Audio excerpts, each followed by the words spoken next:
working in the lab late one night when my eyes beheld an eerie sight.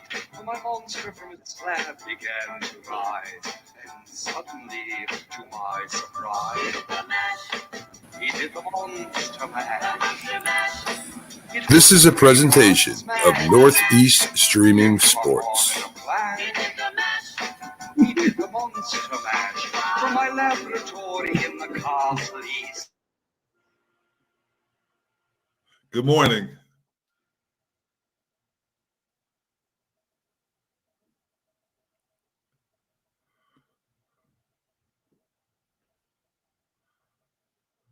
We have the worst introduction of any show anywhere, week after week.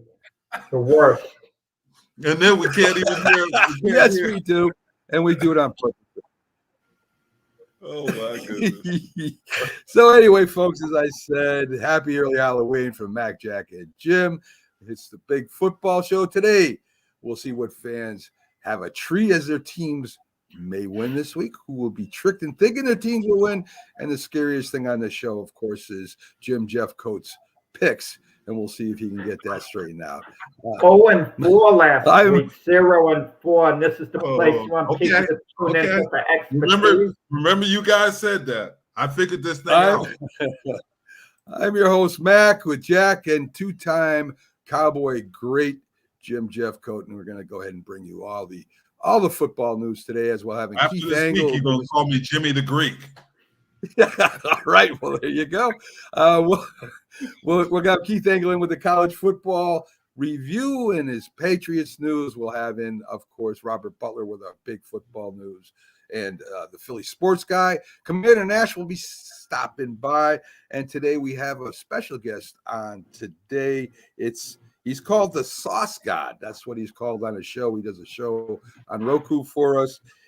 His name is Anthony Bomasudo. He's a Buffalo Bill analyst, so he'll be in about 9:30. He's excited to talk to Jim, of course, and we'll be talking a little bit of Buffalo Bills later. So we're having a Buffalo Bill analyst for the Buffalo Bills who played last Thursday, who are not playing today. Last Thursday? Thursday you're talking about? Last Thursday. I got a question on that. We didn't get to this Thursday yet. Go ahead, Jim. No, they played last Thursday. But the thing was, do you think that was pass interference? They did grab that tight end. They did have Godwin in the last play too. We'll talk to him all about that as we get in. First, let's talk about it a little bit right now, Jim. Me and Jack talked about it already. What did you think about the game? I mean, does Buffalo look good this year, or are they struggling? I think their window's closing. I think the biggest mistake they made was letting Leslie Frazier's go and letting McDermott call the defense. Now he can't manage the team. That's just my opinion. Yeah, because I mean, the last few weeks, I mean, if you look at it, the only good game I saw them play so far this year was against Miami. That was their game. Other than that, they've hey, listen, they're still what are they now? 4-3 or 4-2? 4-2. 4-2. So they're still in second place. So we'll talk to the Sauce God at the end of the show. We'll go into that with him a little bit, but he's back, folks. Keith Angle with from TGI Sports. Let's see how his voice is. Hopefully he's feeling better. Well, yeah, we're not very good. Thanks, guys. I'm far from 100%, but I'm about 100% better than I was. So, well, good to hear that. It's good to be back. Yeah, we're gonna have to cancel your cruises until you take some time. Listen, my theory is it's the airplane, so I'm going to test that theory in February because there's no airplanes for sailing out of New York, believe it or not, in February. All right. Okay, so we'll see what happens with it. Keith, some really exciting college football games yesterday. An upset. There was, the Buffaloes, Colorado Buffaloes were beat up a little bit. I mean, there was a lot of things going on, but let's get to the top 10. Georgia looked really good against Florida, winning 42-20. It looks like they got a quarterback over there now. Listen, Beck played well, and there was a lot of question about how they played without Bauer yesterday, and I think they showed they're still the number one team in the country until they lose. Florida's been playing pretty good football. This is on a neutral field, and they manhandled Florida after Florida went ahead early 7-0 yesterday. Yes. So Yes, good day for Georgia. Let me ask you this question. I just want to ask them real quick. Everybody's saying that Georgia won't be the number one, but until they're beaten, aren't they number one? I think they will be. They're number one. The first football playoff poll comes out Tuesday night, as I think Jim's referring to, and I think they will be number one. I find it hard to, two-time national champion, hasn't lost, hasn't really been pressed. I know the schedule's not that impressive, but, I have a hard time seeing a committee knock them down out of one.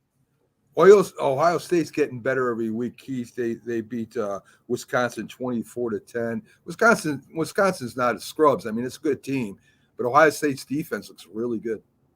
Ohio State, that's the big thing, because Ohio State's defense has been so bad the last 3 years. The defense is the big story this year, and they need a quarterback who can manage the game, and McCord's done that for the most part. Even had a big drive against Notre Dame. Wisconsin, who's they're not maybe at the top level, but that's still a tough place to go play. I think Wisconsin, that was an impressive win for Ohio State yesterday. Yeah, but they still got Michigan schedule. Yes, they do. I still got Michigan, yes. Right. Yes.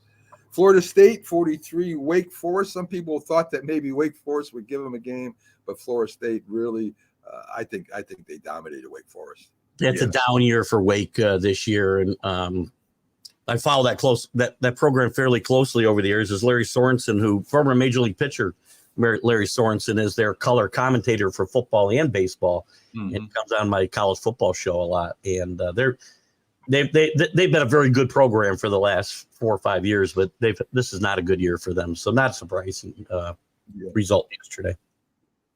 Number 5, Washington. They got all they could handle from Stanford. It looked like it kind of carried over from last week. They played really good against Washington. Number 2, Washington ended up winning, but Stanford did put 33 points on them, Keith. Stanford has played better they've been played better every week this year, I would say. So they gave them a little scare up there in at home at Washington. And but again, I don't think they were probably taking them too seriously. I think what the interesting thing to watch Wednesday or Tuesday night, is kind of, to me, I think, Georgia, Michigan, Ohio State are easily the top 3. It's going to see who that 4th guy is between Florida State, Washington, maybe Texas. We'll see. Wow, interesting. Oklahoma hasn't really looked really good in their games, and finally Kansas comes up and beats them 38-33. I mean, I think Oklahoma may drop maybe to 8th or 9th after this game, Keith. I do not think it's possible Oklahoma won't even be in the top 12 in this playoff ranking Wednesday night. Their defense was exposed pretty good. Kansas got a good offensive football team.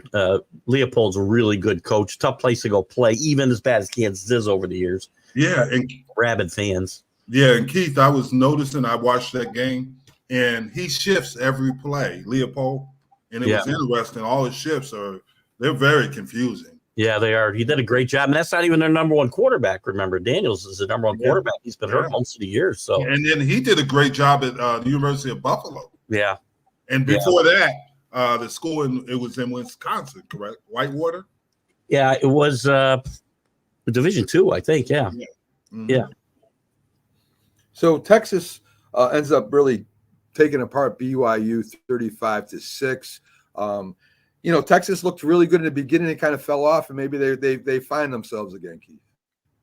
The defense played really well yesterday. The offense struggled at times. They had a Taylor, I think he's a redshirt freshman, I believe, started yesterday because Malik Muhammad. Is that who it was? Yes. I had Taylor in my head. And interesting, he started over Manning. But that was pretty much going to be the go all year, all week. So nice win for Texas. not a, that Houston's not had a, is it, who they, God, I still got a little They played COVID. BYU. They played BYU. BYU, they played Houston last week, right? Let me BYU. ask you, Keith, I addressed this last week quickly. Is Manning gone now, essentially, in all likelihood, because not getting to play? I don't think so. I don't think so. I don't think so. A lot of things can happen. We don't know what's going to happen with Ewers after the season. He could go in the draft. This other kid, again, he's a redshirt freshman, so I don't, just because he played ahead of it, Manning, I wouldn't read a lot into That's it. Ewers playing ahead of him is one thing, but Manning not being first man. I disagree. I think this kid had to wait his chance too. Malik Muhammad, he was a redshirt freshman, as you Keith just mentioned. Yeah. And Manning's going to be a redshirt freshman. This is a good time for him to learn college football because they're going to the SEC next year. Yeah, I think there's a very good chance he'll still be with Texas next year. Yes. Good morning to Rick. Glad to have you aboard, Rick. Good morning, Rick. Rick is in a good mood. Minnesota won.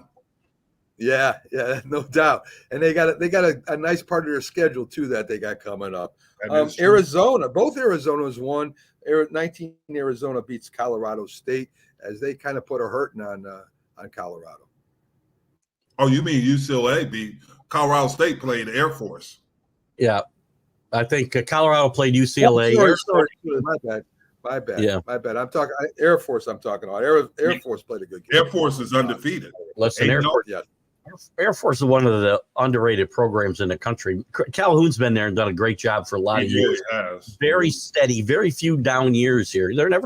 This is one of their better years, though. Again, they're not going to compete for the playoff, but they're competing for a New Year's Day bowl game right now. Yeah. And it's a beautiful campus, believe it or not, in Colorado Springs. Yeah, it is. Penn State against Indiana. Keith, good game, man. That was a good game. Struggle at home. Indiana's not a good offensive football team, and they managed to score quite a few points yesterday against that Penn State defense. Maybe they got caught looking ahead. Now this game was sandwiched in between Ohio State and Michigan, so for Penn State. So,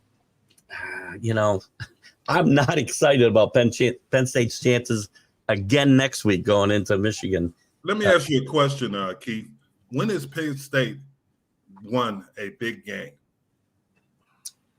Not in the Big Ten they haven't, I can tell you, because he's now, I believe, if I'm not mistaken, 4-15 against Ohio State and Penn State, or Ohio State and Michigan. And I don't see it getting better next week. I think Michigan will win this game next week. Mm-hmm. I would agree with that. And James Franklin, he's another guy that can't, he's got a $70 million buyout. What are you going to do? Yeah. There's some talk. There's some talk about Michigan maybe being disqualified or suspended, not allowed to play in the playoff because of improprieties. There are whispers going on about that. It's not going to happen. Yeah, I don't think it'll happen either. First of all, the NCAA doesn't act fast enough. They won't do it. If it happens, it's going to be the Big Ten, and I don't see the Big Ten taking that chance because guess what? The Big Ten also wants to bring a bunch of money home, and by getting to the playoff, that Exactly right. And that is widespread. You know that, Keith. That's widespread in there. Listen, Jim, I talk about this in football and in baseball. Sign stealing is the most overrated freaking scandals you can get. Exactly. Everybody does it. The guys they want to catch, they catch. That's what happens. Well, spoken like a true Patriots fan. Yeah, exactly. The thing is, they still got to stop you. You knew the Vince Lombardi sweep was coming. You still had to stop it. So I don't care if they know Exactly. They still got to stop it. So Keith went 4-0 for the second time in his picks this season, and he jumps up and ties Jack for the lead. So Keith, let's get your sizzling 4 picks here. Give me your 3 favorites and your 1 underdog pick. Well, we'll turn this around to 0-4 this week. Follow Jim's footsteps. Wow. Oh, wow. Did he take a shot at me? Just kind of sideways. I'll take Seattle. My favorites, I'll take Seattle. Ooh. I'll take Rick Sherlock's Vikings today. Mm-hmm. And I'm going to put the hex on Jack and take the Jets today over the Giants. Yeah, you do that. Okay. And who's your underdog, Keith? The Colts I'll take again this week as my underdog. Colts. All right. That's And good. I know why that is. That's And a we good all pick. know why Keith is taking the Colts. His #1 draft pick, the best quarterback in the draft, Levitz will be starting today. So we know That's why not Keith- for the Colts. He's not. Playing. No. He's no. playing for. He's playing playing for for the Tennessee, and they're Tennessee, playing that's Carolina. right. Right? Listen, I That's thought about They're taking not Tennessee playing today Carolina. just so I could root for Levis, but I heard he They're was playing Atlanta. They're game. playing Atlanta today. Yeah. Who is? Right. Tennessee. The Titans are Oh, playing Atlanta. It's a good game. It should be. It should be. So that's I don't- Keith's pick. So let's talk a little bit about the Patriots, Keith. You guys come off of your last win against Buffalo. You got Miami. So you got two big games here. Guys played really well against Buffalo. Mac Jones had a good last drive there. Buffalo really hasn't looked at like Buffalo normally does after that one in Miami, but it's still a good win. You got Miami. Miami's got their defensive back coming back today, playing. His name is escaping me real quick. All pro that played for the Rams for a while Ramsey. there. Ramsey. Thank you, Ramsey. Yep. Ramsey comes back today. What are you guys gonna? What do you think Belichick does to slow down that Miami attack? First of all, I probably say it every week. Mac Jones can't throw the ball 35 times, right? They need to run the football, keep Miami's offense off the clock or off the field, I think. Because the Patriots still have those injuries on defense, and another one with Josh Uche out again this week, who's been an underrated member of that linebacker core.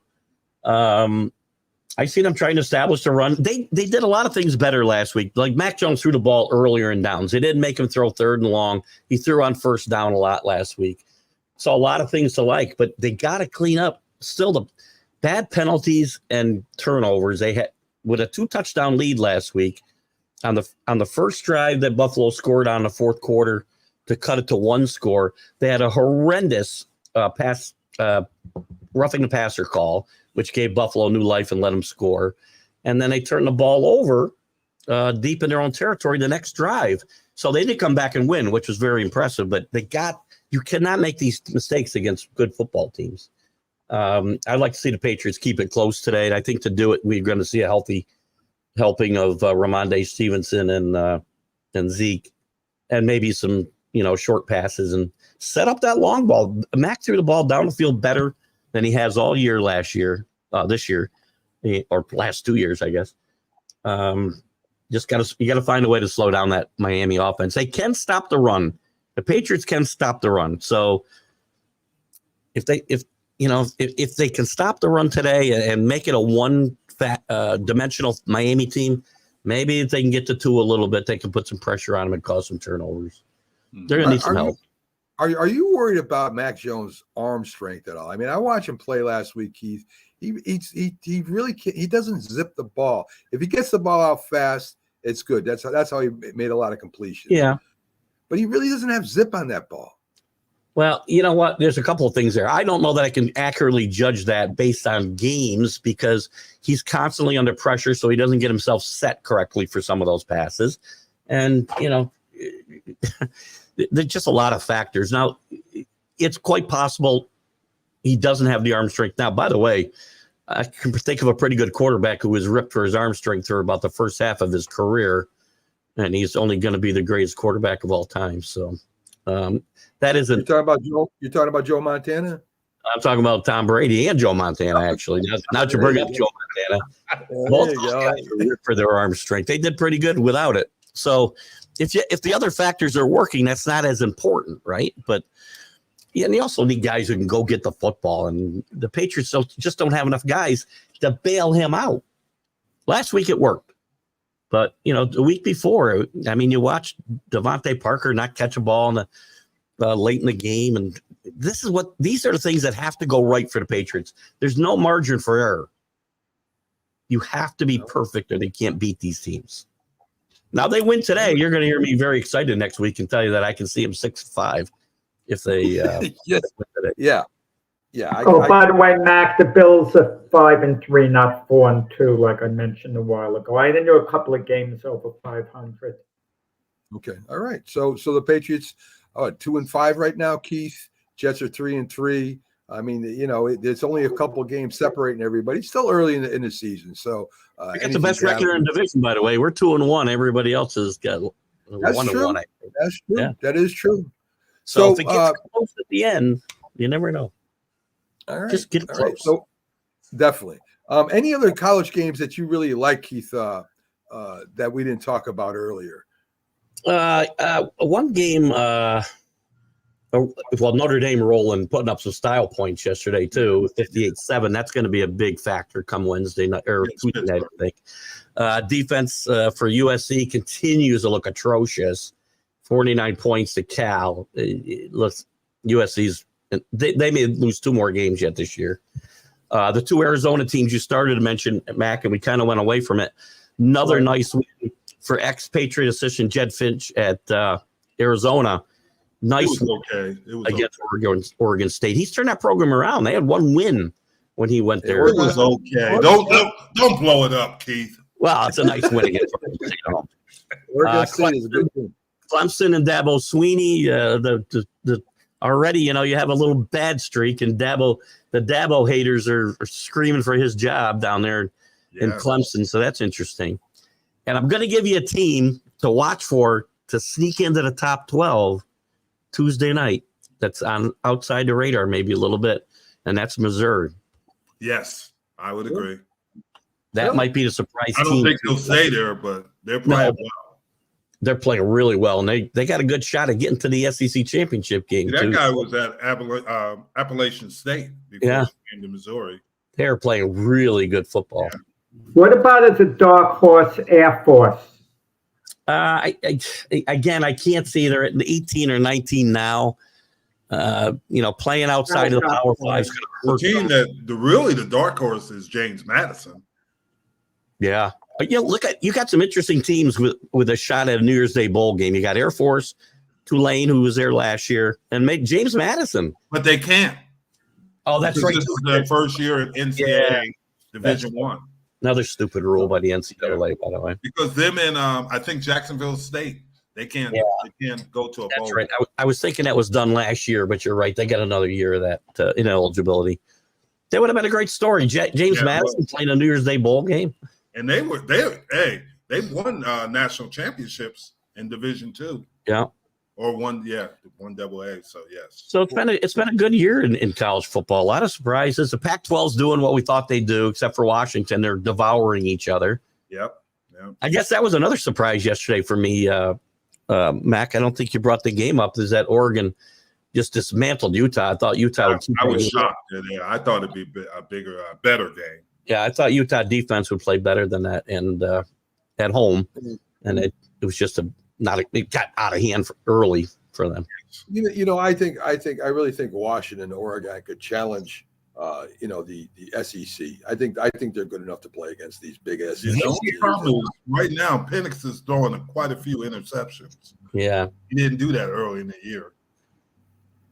Well, I'll tell you, Notre Dame will be a lot better when they sit down their starting quarterback. I don't like him at all. I think he throws way too many interceptions. It's amazing that they scored 58 yesterday. He did not have a good game yesterday at all. No, not at all. That was special teams and defense that did that for Notre Dame yesterday. But Pittsburgh's not very good this year. No, they're bad. Narduzzi, in fact, and the coach called out his team pretty much after the game, which a lot of those guys. Under the radar, they're not a great team. They're just Northwestern is winning games. Can you believe that? I will tell you, I'm very surprised. That's a great point. I said before the year that this was going to be an ugly year for Northwestern, and that team's what are they? They might be 5-3. I'm not sure. I'm not sure their record, but I think they have a losing record. But even to win 3 or 4 games, they're over 500. Maybe in the Big Ten they're under 500, I think. But overall, they're over 500, and I didn't think they'd win 2 games this year with everything going on there. So that coach, the coach came from the one that's the head coach came from North Dakota State. He did. He just came in.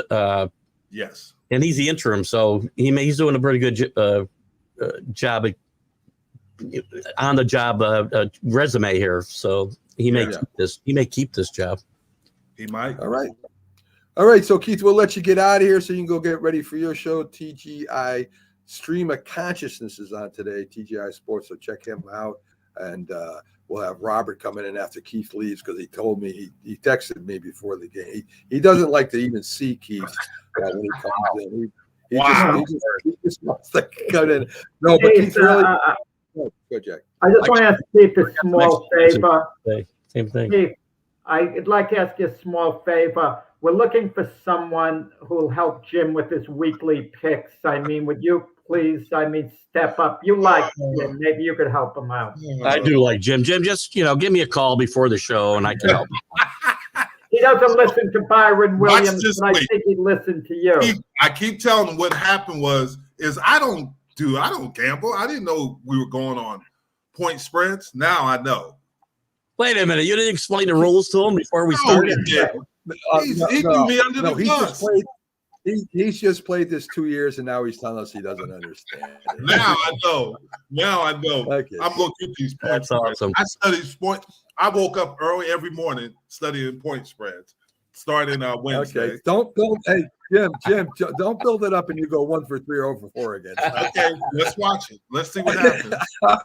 All right, Keith, you have a great show, and we'll see you hopefully Friday this week. Have a good one, buddy. Yes, I'll be back. I'll be there. We're good. You will, Keith. Right. Take care. Keith Angle from TGI Sports. Thanks, Keith. As I said, we'll have Robert Butler up here in a week. So let's get our picks in before Robert comes in. I'm gonna let Jim go first because he said he studied all this, and I want to give him. Let me just say, Jim is seasoned in a thing like this, losing like this. Keep in mind, he played back-to-back years for a Dallas Cowboy team that won 4 games and lost 28 in a 2-year span. 4-28. The Jim is used to kind of this abuse. Jim, go ahead, give us your picks, buddy. I got my favorites of Minnesota. They're -1 against Green Bay Packers. Yep. Atlanta Falcons. There are a -2.5 against Tennessee, I think. Okay. And then my third one, and we give our underdogs later there. Right, correct. And my last one is Kansas City -7 over Denver. Okay. All right, Jack, what do you got? Yeah, how come we all like the Vikings today? Keith, Jim, myself. Okay. I like Minnesota here. I think Rick, he wouldn't have put down that comment if he knew I was picking the Vikings, But the Packers have went from a reboot to rebuild year, basically, it seems. I like Minnesota there. I like Jim. I like the Cowboys. I'm surprised you didn't get on them. You're not giving 6.5 to the Rams. Yeah. The Cowboys have won 10 consecutive games at home, and they've won. They're really good on after bye weeks. Right, and they're due for a little bit of a breakout game here, I think. And I'm going to stick with the Chargers. I don't know why I'm addicted to San Diego. I mean, the LA Chargers. 8.5 is a lot of points for the Chargers. Yeah, but they're playing the Chicago Bears. Yeah. And Justin Fields is out. Not that Justin Fields is exactly, lighting it up since he's come in the league, but I just don't like the Bears. I think the Chargers are due for a big game. There's a lot of talent on that team. They're a little dysfunctional. So I think they come through today and win decisively. Okay, let me give you my favorite picks real quick. I got Minnesota also. I got Dallas also. And I got Baltimore. Playing Arizona, giving up 8 points. That's not enough points for guys. Let me just ask you guys this: why do we keep changing week to week? 1 week ago, we're talking about Lamar Jackson struggling, this and that, and I was the guy that said he's going to straighten out. Don't worry about him; he's outstanding. So he has a big game against the Lions, and now we change our tune. Or the Ravens, maybe the team to unseat Kansas City. I'm going to give that a little red flag because I do not remember you saying anything about Lamar Jackson. You were mad because he didn't become a Jet. You did. No, he wasn't. I mean, the Ravens gave him his contract. No, I praised Lamar Jackson. I've always praised him. Okay, and the producer, Linda, she's got Minnesota, Miami, and Detroit. So there you go. So that's Linda's picks. Linda, of course, is in third. I'm in second, 2 tied for first. So I guess she's in third place. Right Mac, now. didn't you say off camera you don't want a woman winning this thing, getting the best of the picks out of all of us if Linda wins this? Oh my goodness. Linda might win this thing. Linda knows her football, Mac. She knows her football. She does know her football. Our producer. Football all her life, so of course she knows football. Yeah, and I think she's got the spreads down too. So maybe her and Jim will have a good week this week. Yeah, I discussed not with you guys. I discussed with Linda, so I know I would be better this week. That's a smart move. Yes, it was. So there you go. So we'll give you our underdog picks in a minute. Towards the end of the show, Robert Butler should be in here for Sports Scope in a minute, and I'm gonna start talking to him. Maybe I get you guys' opinion before he gets in there. A lot of backup quarterbacks are a main part of these teams right now, right? Yes, I mean, if you is. look, more than I can remember. I mean, if you think about it, Zach Wilson, right now Tyrod Taylor's playing for Giants. Dobson has been in the Cardinals all year. He hasn't had a great year, but he's still the starting quarterback for the Cardinals. Minshew playing. I mean, there's a lot of backup quarterbacks that are being asked to step in, some to play all year, some for a short spurt to keep their teams involved here. And have you ever seen anything like this, Jim? No. I mean, this is highly unusual, but you're right. Last year, there were quite a few because remember, Jalen Hurts was out, and then Dak Prescott was out. So there were some last year, but not at this extent. This is It's true. It's true. I said it's the most underrated position in football, backup quarterback. You want to know his name. Jack has said that. Yeah. But Jack has said a lot of things. So no, coming on right now, folks, we got Sports Scope coming. Robert Butler. So let's bring up Robert, see what's going on. How you doing today, Robert? And we're gonna get some big nose going. Robert. Hey, morning, guys. Morning, Robert. So, Robert. Yeah, I like Simple. Robert. Palmer, yeah. So there you go. Right. Yes, sir. So Robert is the one that breaks the big stories, who gets us caught up on the big stories around the NFL. And Robert, we were just talking about the backup quarterback situation. A lot of backups are being asked to go out there and either carry their team to the end of the season and with a winning record chance of the playoffs, or just fill in and keep them afloat right now. I was thinking about that this morning, guys, and the NFL has a way of trying new things, and they're quick to pivot, which is better than any other sport. This read option stuff, Daniel Jones, I'm out of Nashville, Ryan Tannehill. Look at all these quarterbacks playing in the shotgun, giving the running back the ball. I mean, used to have 1 or 2 teams. Now it's a lot of teams doing read option. And we were kind of spoiled with, you had the Manning brothers recently retired in the last 10 years, Brady, Drew Brees, a healthy Aaron Rodgers. So I think the league and owners and coaching staff, management's got to look and say, listen, this stuff's great for college. You got 85 kids. You got 3 or 4 more on scholarship. But here in the NFL, with all the injuries, lack of practice, you got down offensive linemen. When you run that read option, by the way, Jalen Hurts has got a brace on his leg today. I don't know how he's going to play. I mean, he's played through it, but it's turning into a real problem, if you ask me. Let me ask you a question on that, Robert. Do you think it's some of that, what they call it, the tush push that hurts him too? Because did you see what happened to Purdy from the 49ers? He got that's blasted to stop it, and they blasted him. That's like a concussion. Yeah, I saw the replay of that online. It was trending.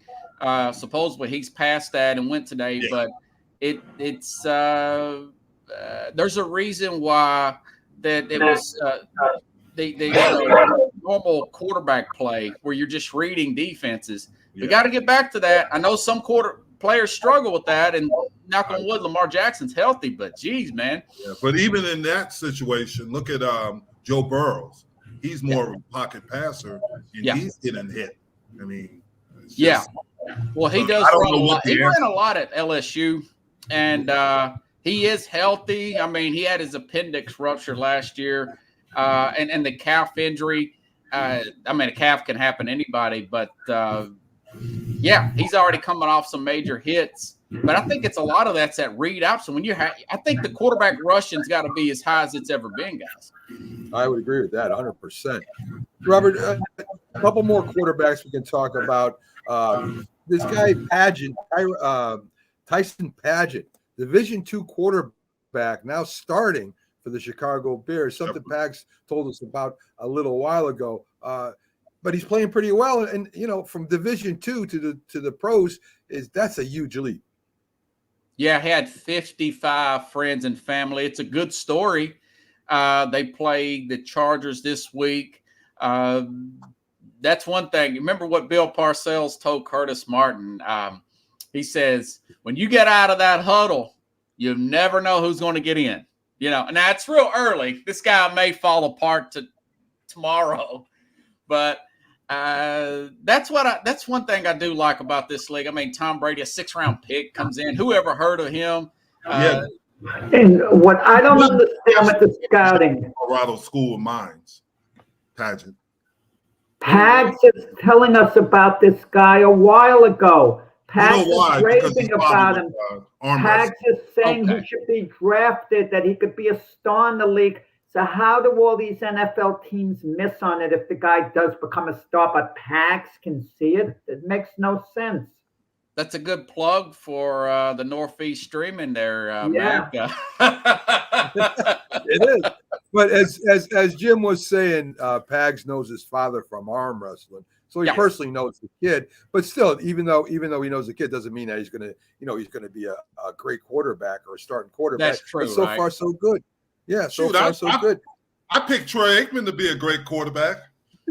Yeah, y'all meet up at UCLA or Oklahoma. Yes. So thought Jason Garrett should be starting over Aikman at the time. No. Yeah, the guy at the time, and then later you change your tune. Don't even try.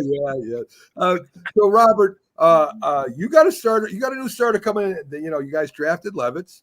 And now he's going to come in there, and they're talking about also using a 2-quarterback system, which I think is stupid, but whatever. Yeah. But Levitz is going to get his first start. So what do you expect from him? Well, I think they'll beat Atlanta today, but we'll see. Ooh, underdog pick. Wow. Okay. Yeah. Tennessee's underdogs at home against Atlanta, and their quarterback is no world beater by no means. Yeah, but they're looking for just between us four. They're looking for a quarterback in Atlanta. Yeah, but Robert, he beat Tampa Bay in Tampa Bay. I mean, Tampa Bay's looking for a quarter. I mean, it's just all these guys need to go. It's going to be a huge market. If I'm Caleb Williams, I would definitely come out next year. All those other quarterbacks need to come out next year. But Levis, he's not got off to the start that we would like for him to.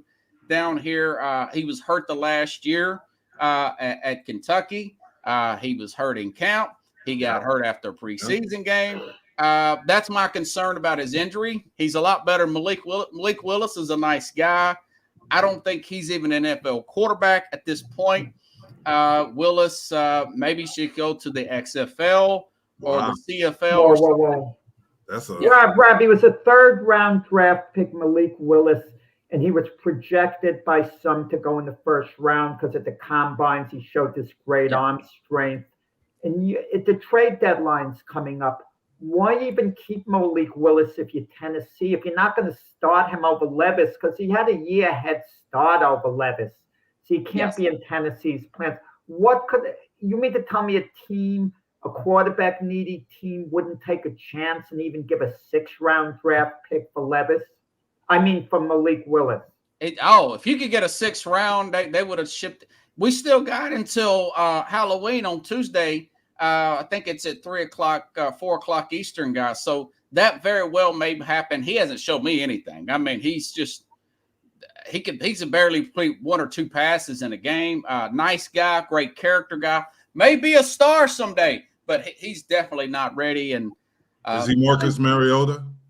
Yeah, well, I don't know if he's even Marcus Mariota yet. Wow. Mariota did have some success with Tennessee. It's easy to forget that, but he did have Mariota. Some success. Yeah.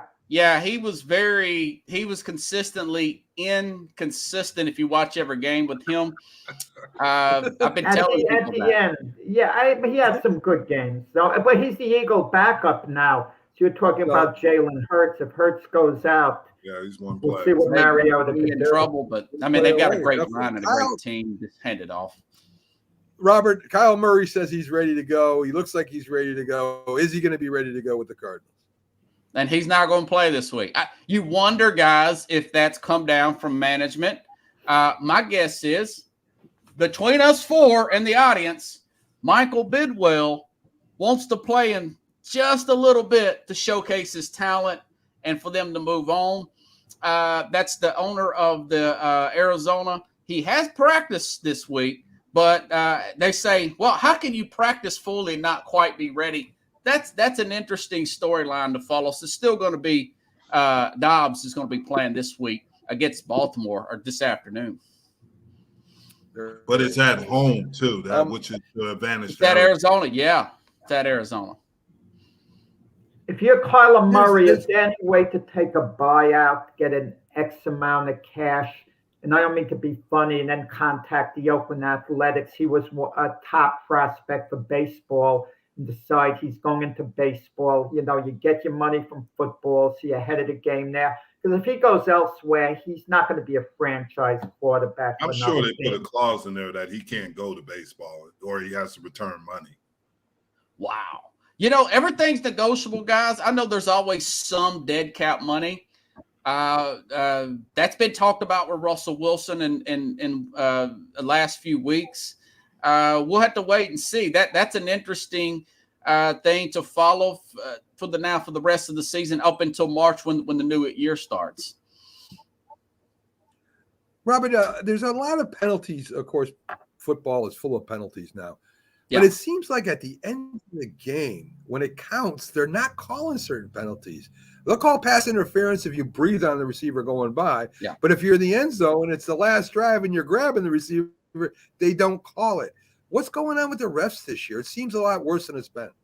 It does seem that way, guys. And part of me thinks that maybe the NFL is telling they have been told privately, let's not drag these games on, that we want to get those other games going. Let's not have the refs decide the game at the end. But I have noticed that too, man. Yeah. First quarter, 4 or 5 flags. Guy gets mobbed last play, and he. But sometimes that's detrimental to the team that it's happening to. Yes, so that's the problem you run into. Yes, and I don't know, man. I don't know. I just know that I've noticed that too, Mac. I watch a lot of red zone where what games go into the other, and you have games where it's.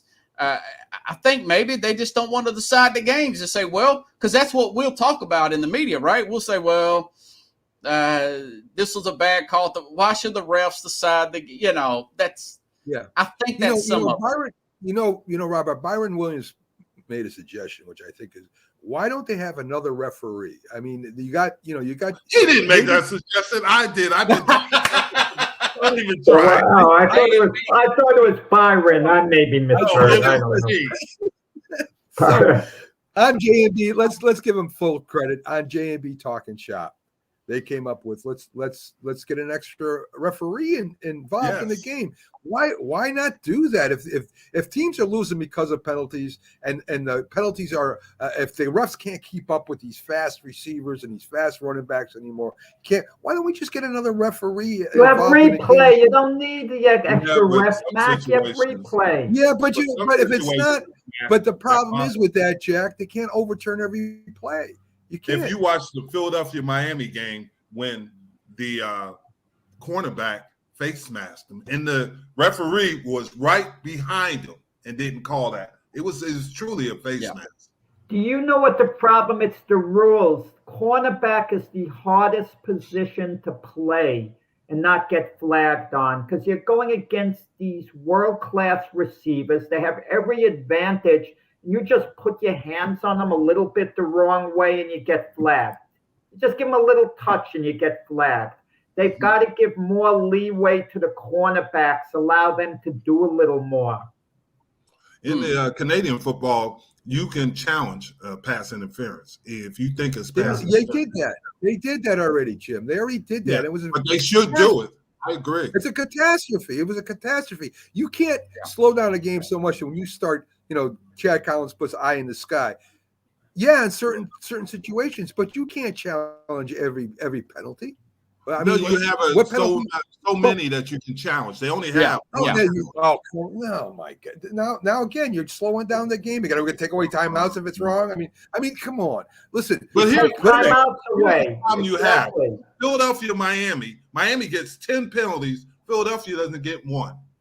They got 0 penalties that game, and you're going to tell me they never had a penalty?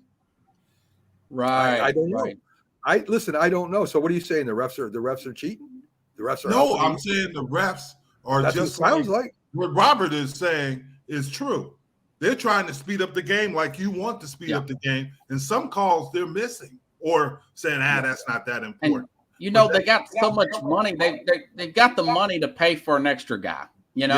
It's not like they're going broke in the NFL. They got more money than Exactly. I mean, we got games playing in Germany next week. Exactly.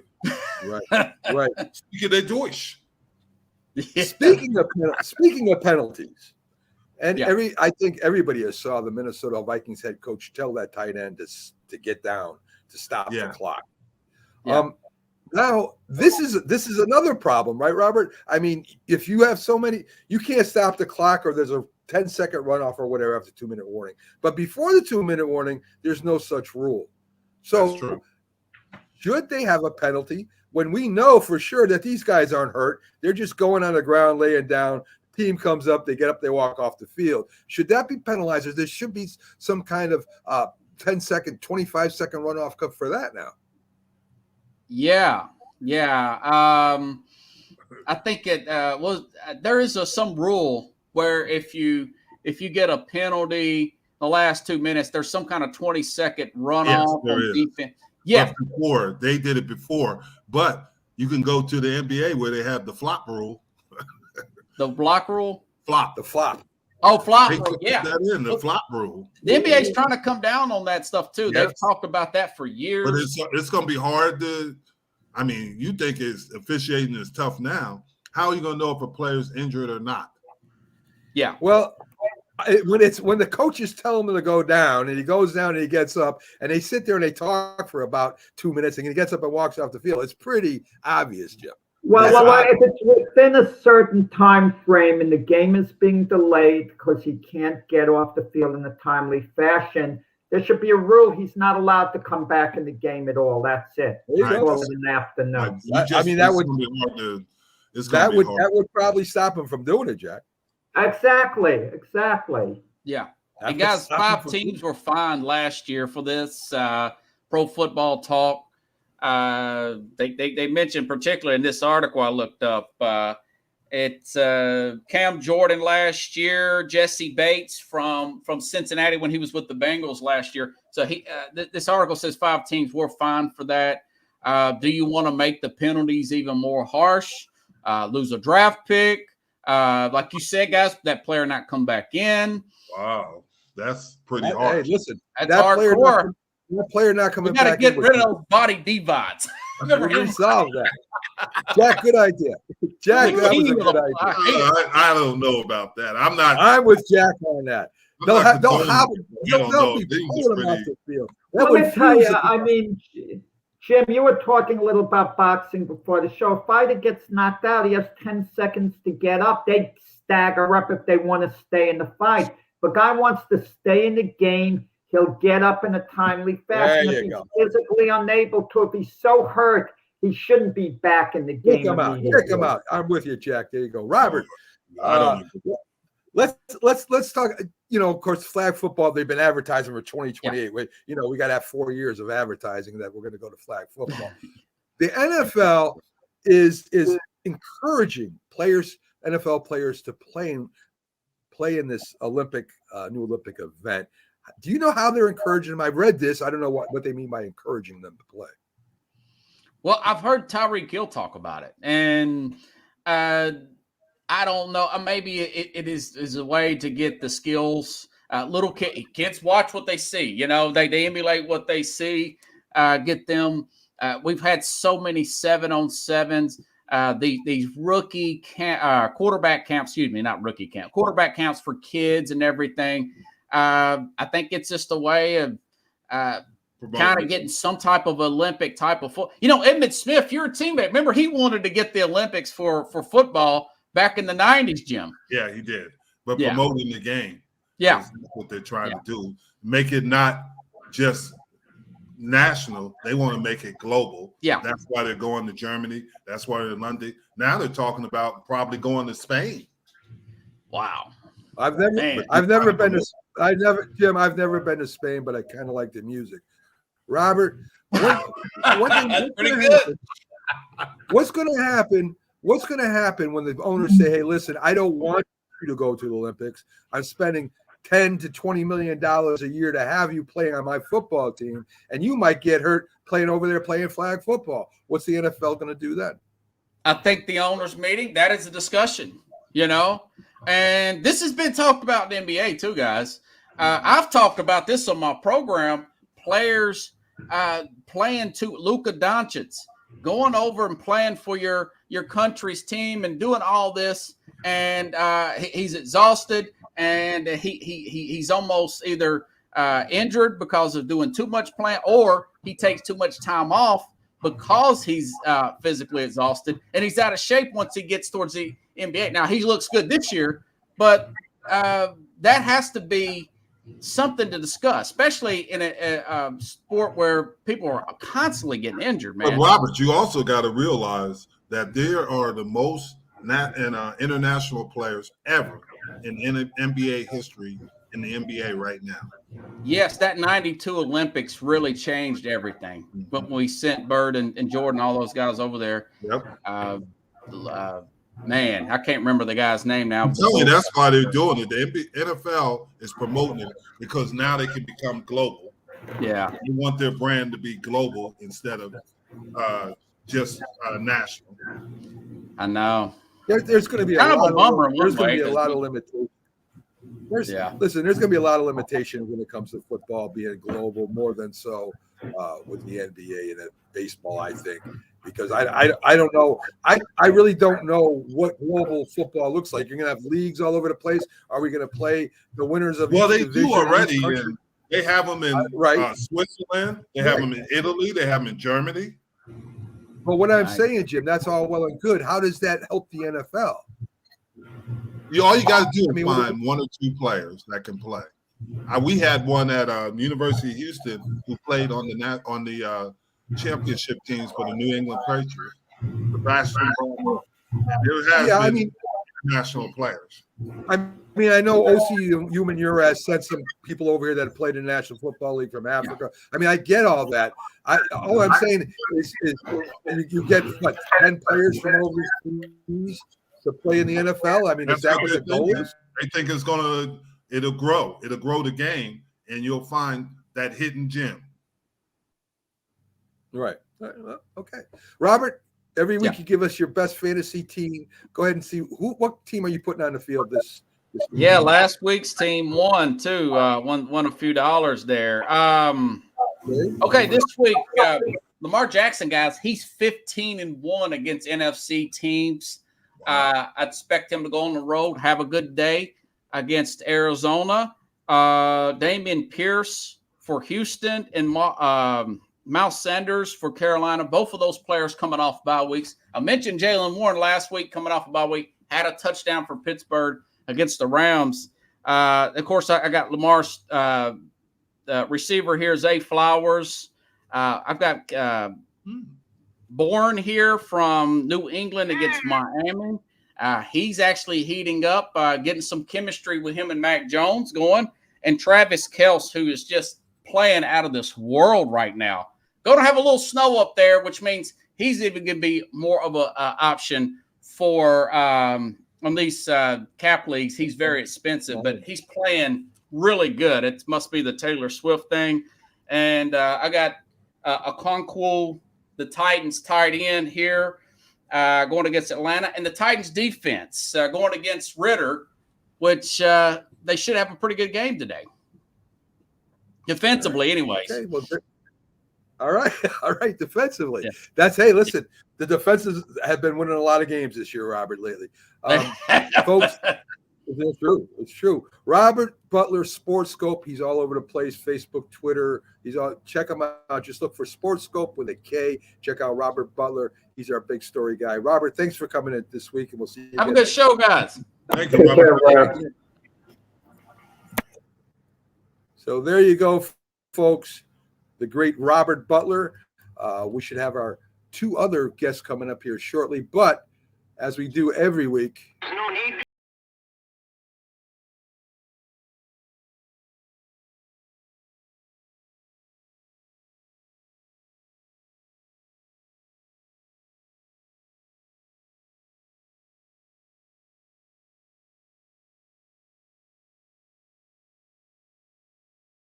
Folks, this is our underdog picks. Jack was hot for a few weeks. He lost last week, but he was hot for a few weeks. Let's see if he can come back and be the underdog king. Jack, give us your underdog pick. You want to know why I was hot for a few weeks? Because I rode the Jets for 3 weeks in a row as underdogs, and they won, and they had a bye last week. But this week, I'm going with the team that I picked to win the Super Bowl at the beginning of the year. And I never got off the bandwagon. I don't change like you do, Mac and Jim. Well, Jim doesn't change when it comes to the Cowboys. He'll always stick with them no matter what. But the Cincinnati Bengals are 5.5-point underdogs against the 49ers. I don't care. It's at San Francisco. Conventional wisdom is going to tell us, well, the 49ers have lost 2 in a row. They have to win. They'll be up for this game. I put my trust in the 3-3 Bengals. I mean, they're ready to take off now and show us the type of team they are. Burrow has his weapons there. Higgins, Mixon, Chase. They have a really good defense. They're going to beat the 49ers today, not just cover the points, but win the game. All right. So Jack has the Bengals in San Francisco. He says they're going to up, but we're not going to hold them to the upset. Just at the points. Jack has them covering that point. You know Purdy's playing, right? Yeah, I know Purdy's playing, but Purdy the last week, he didn't play a good game last week, and he's come on a lot of criticism all of a sudden. In the week before, he didn't play especially well, but at least he put the 49ers in position to win the game when they missed the field goal. If I'm not mistaken, I think Deebo Samuels is playing again, is starting this game too. If I'm not mistaken, Jack. We don't know how effective he's going to be coming off an injury. You just don't know. Are you a little nervous, before I get you your pick, Jim? Are you a little nervous that 49er defense is not gonna hurt? Get to kind of a hobbled Joe Burrow. They say he's healthy. Yeah, he is healthy. Here's the key, and Jack makes a good point. This is a good pick by Jack, because if you noticed last week, what did they do to the 49ers? 49ers were playing that man defense, and those receivers beat them on it. They were grabbing them, and do you remember the receiver from Minnesota? He took the ball the first time and intercepted it, the cornerback. The next time, he took the ball from him and ran for a touchdown. That's a pretty good pick. I agree with Jack on that. That's not who I'm going to Well, let me ask you about Nick Bosa with the 49ers. Now he's saying the holdout may have affected his play. But at the time we heard, as soon as he signs, he's going to be ready to go. You know about pass rushes. We're well into the season. Yeah. He should be in peak form by now. It shouldn't even be an issue by now. Fan, but you're right. But how can a layoff be affecting him even? It depends on how he trained when he was laid off. Because he has to still train. Okay, so suppose that's Yeah, suppose that's right. Jim has agreed with Jack, so I'm very certain that Jack loses the underdog pick. Jim, who is your underdog pick? My underdog pick is the Indianapolis Colts over the New Orleans Saints. The Saints are favored -2. Jim, there's a lot of turmoil with that same team. A lot of complaining. Derek Carr, Max Guy, who I was never high on in the slightest. Okay, they give him the big free agent deal, and he's not showing any leadership there, arguing with his own players and placing the blame and then saying he has to be better. Did the Saints come together all of a sudden? Or I don't think so. Did he I like fracture Dennis that Allen, team? but I think Dennis Allen, but I think they got more issues, internal issues. Because every week you see Jameson Winston having to talk to the players, if you notice that. So I think they got some internal issues because they thought they were going to be better with Derek Carr, and they're not. But what do? You invested all this money and years in Derek Carr. You can't sit him down for Jameson Winston now. No. That's not, I'm just saying that I think that's some of the problem because they thought Derek Carr would be the lightning rod, and he's not. And we see what the problem was at Las Vegas now. We thought it was everybody else. Some of it was Carr. I thought it was Carr, Mac. Myself and Mac would be debating this. I didn't want the Giants to sign Carr. I definitely didn't want the Jets to. Mm-hmm. Listen, Carr's played on the Raiders, which wasn't a very good team. And I don't think the Saints – I think the Saints are a decent team. They're not a very good team. They got some offensive firepower.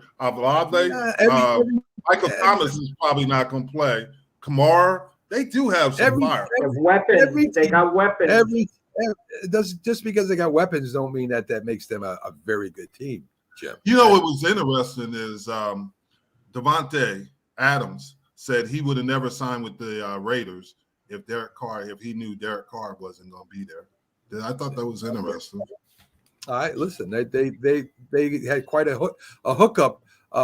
Jimmy Garoppolo was not. That was his college quarterback. Yeah. Jimmy Garoppolo is not the answer to any team. No, he isn't. He's going to play this week. He's active, but they play on Monday night.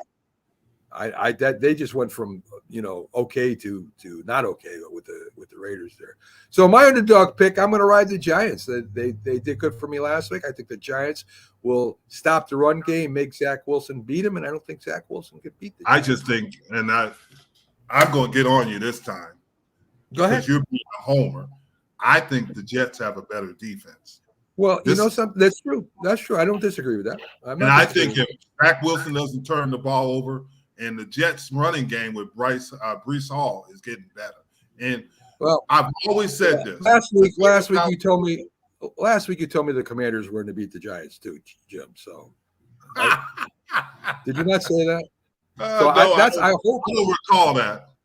I was really hoping you'd say that. I really was. Linda's going to ride with the Giants again too. Listen, they need this game more than the Jets do, and that's all I'm going to base this off of. The Jets are. I'm going to go with the Jets. I got to go with the Jets. Giants are going to have to come up with a big defensive effort, which they're fully capable of doing. I think the Giant defense shows up today, and they play very well. And I hate the cliche about turnovers. You hear it all the time, and I hate hearing it. But really, that's going to play a vital part in this game. Zach Wilson, they have him playing mistake-free, the Jets, and conservative. If he reverts back to his old self and has a couple of foolish turnovers, it could be a difference maker. And I'm going to tell you another thing that's going to help the Jets. I like the Giants, but what's going to help them is having Aaron Rodgers there because he sees things. He does see things. Yeah, I actually think it's a little overrated having him back. I think during the game, I don't think Zach Wilson, as much as he respects Aaron Rodgers, he isn't listening to him. Aaron Rodgers really isn't in his ear the whole time. I disagree. And you got a Hall of Fame quarterback. You're going to listen to him. Listen, he tells Staley this play might be good. Staley's still calling the plays. I mean, Aaron Rodgers, he's a great quarterback. Paul Hackett, you mean? Yeah. No, sorry, Paul Hackett, right. So listen, I I don't think that's. I think it's big. the running backs here, a much maligned position this year. Saquon Barkley versus Breece Hall. Who's going to have the bigger game, guys? Because Breece Hall No, is Saquon Barkley he makes the Giants go, and don't fool yourself. Yeah. He makes the Giants, and if he goes and has a great game, the Jets probably don't have a chance. Let me tell you, all this talk with Saquon Barkley, might they trade him or not? If I'm the Jets, I got a first-round draft choice. If I could trade for Saquon Barkley, I would give up my number one choice next year if the Giants. That's 31 other teams. Everybody wants him. Yeah, but a lot of not giving up number one. Bryce Hall is a good running back, Jack. I don't know. What are you going to Yeah, but split time between him and say? Saquon is a Hall of Fame talent. You team them together, Barkley and Hall in the backfield, it would be devastating. Yeah. But I think today's game, Tyrod Taylor is not going to beat the Jets. There's absolutely no way. The Jet defense is an absolute nightmare for him. But if Darren Waller could have a big game, a lot of short passes, Darren Waller. But here's the problem that the Giants have. Who do you throw it on the outside? Because they're going to clamp down on Waller. Because you're right. Jalen Hyatt is not likely to do any damage. A shepherd to the Jets. Oh, he'll make some plays. He'll make some, but it won't. Is it going to be enough plays? Yeah, we shall see. I think it's going to be a great game for the Battle of New York. So we'll see what happens. Scares me in this game. Dallas owns New York. Don't you forget that. Yeah. But Saquon Barkley does scare me in this game if I'm the Jets, because he might be primed to have a monster game. Did you see real quick before we get into the rest of the game, start talking about him? Did you see that big deal they made about Zach Wilson going on vacation with his girlfriend? That is ridiculous. That's ridiculous. Well, I mean, he should be studying the playbook during this time. There's a lot of work to be done. I mean, vacations, you can wait till the season's over. I knew Jack was going to say that. I mean, are you serious? I mean, listen. No, listen, Jack, you have a point. Because remember when the Giants were on fire and then all the wide receivers went on that boat trip there? They were all sitting on the yacht. I think the Giants lost every game, almost all the games after that. So, Jim, maybe Jack has something. So you shouldn't take any time off to relax. You should You're going on vacation. You know the problem during the bye week. It's good to rest up, but you can lose your focus because chances are Zach Wilson took his mind off of football. And now you got to get your mind back on football. And the Giants scored a nice win over the Commanders. They're ready to go. No, I think the Jets are going to win the game. I think it's going to be close and low scoring. But the Giants are a very serious threat to beat the Jets in this game. And Zach Wilson has to be mentally there 100%. And going on vacation like that. Yeah, with his girlfriend too, Jack. With his girlfriend. You think he was looking at the playbook? You think he's sitting by the pool and studying the playbook? Oh, my goodness. You can't have a life just because you play in the NFL? You cannot during the season. That's what it is. You need why did they give you a Barbie? That's what I didn't like. That's what I didn't like about Thibodeau coming out of college. He had too many other interests, and it's played out that way. He has been a big disappointment for number 5 overall pick. His value would have been, but he's not. But his value should have been as a 3rd or 4th round draft choice. That's way too late in the draft. And besides, Thibodeau is among the leaders in sacks this year, Jack. Thibodeau has been mediocre this year. He's leading your Detroit defensive end boy there. He's beating him right now in sacks. So I don't know what that says about Thibodeau. I don't know where you're coming from. Hutchinson, you mean? If the Lions you were wrong. Just admit you were wrong. That's Jack will at the end of the year. He will admit it if he is. Thibodeau does what, Jim, you should notice especially because you've probably complained and you were victimized this way when you were a player. You would get to the quarterback first, force him to turn a certain way into another defensive tackle who would then clean up and get credit for the sack, but you really made the play. And I'm sure that entered your mind now and then. Yeah, well, he's getting the credit. It doesn't show up in the box score. Thibodeau's basically a box score guy. He's an okay player. Don't get me wrong. He's an okay player, for you and he folks, seems to be folks a out there, nice guy. He seems to be a nice for person, folks and out I there. wish him well. But he's not a force. For those Hutchinson folks out has there, that, 4.5 sacks. Thibodeau has Right. 5.5. there you go. So for Hutchinson folks is that- a plus.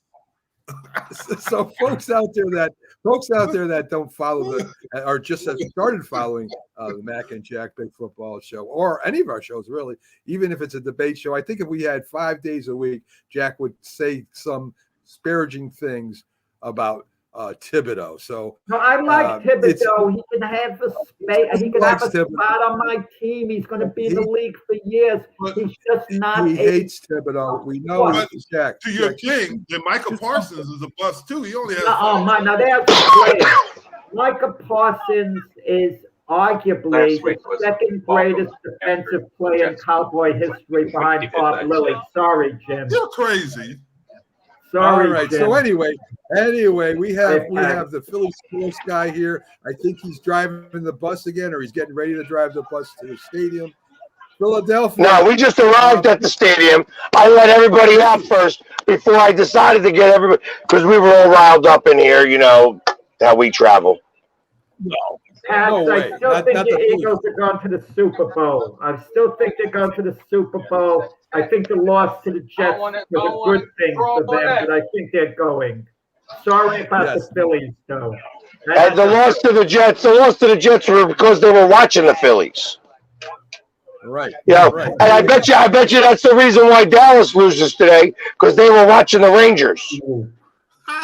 So that could be a We're loss not to the them. Eagles. Trust me. I'm So not going to get into it. anyway, Pags, the Eagles continue to get richer as they go ahead and they pick up on a trade two-time Pro Bowl safety Keon Bernard. I mean, or is it Bynard? I mean, you guys are always picking up these guys, making trades to keep the Eagles strong.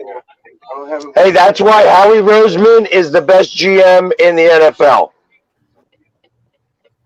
I'm waiting to see if Jim says anything. Well, what? Hey, all I'm saying is Jets. That's all I have to say. Jim, why do you Hey, hold on. Should I say go 49ers? 49ers.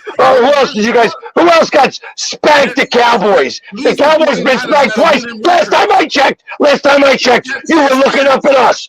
The last time you had checked, you were looking up at us. Right? Who's in first place in our division? Who's in first place, Jim? Who? I'm still waiting. Jets. Who's in first place in our division? Hey, Birds. no. Birds won't be here. Hey, we're playing next week. Here we go. Oh my God.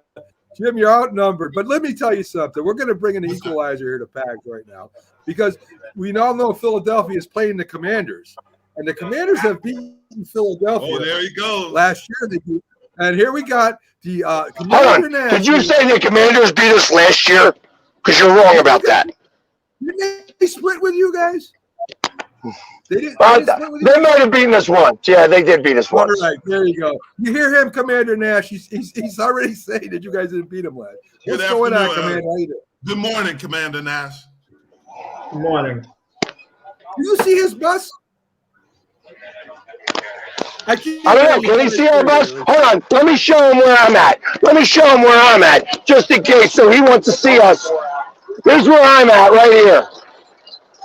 Commander Nash, we can't hear you. You got to turn your mic on. He can't even turn the phone on the right way. What are you going to expect the Commanders to beat us? Calm down.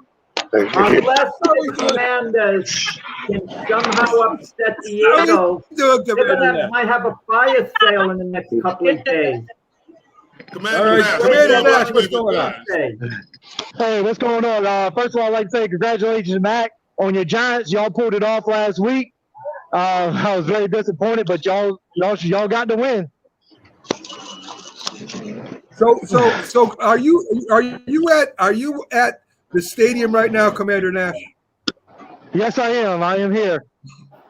And the Philly sports guy is there with you right now. I don't know where you guys are as opposed to each other, but I've heard they're doing like a kumbaya fan tailgate parties now. And I was thinking, happy belated birthday, Philly sports guys. So I'm in the bus parking lot because we brought 500 people with us. Because this is like our home South. Well, I'm up here in the purple lot near Platinum, looking right at the stadium. So I'm here. I'm set. All right. Well, I'll have to stop by and say hello. Same to you. Same to you. So let me ask you both first. Pags, what do you guys got to do to stop that hot quarterback they got over there? Who?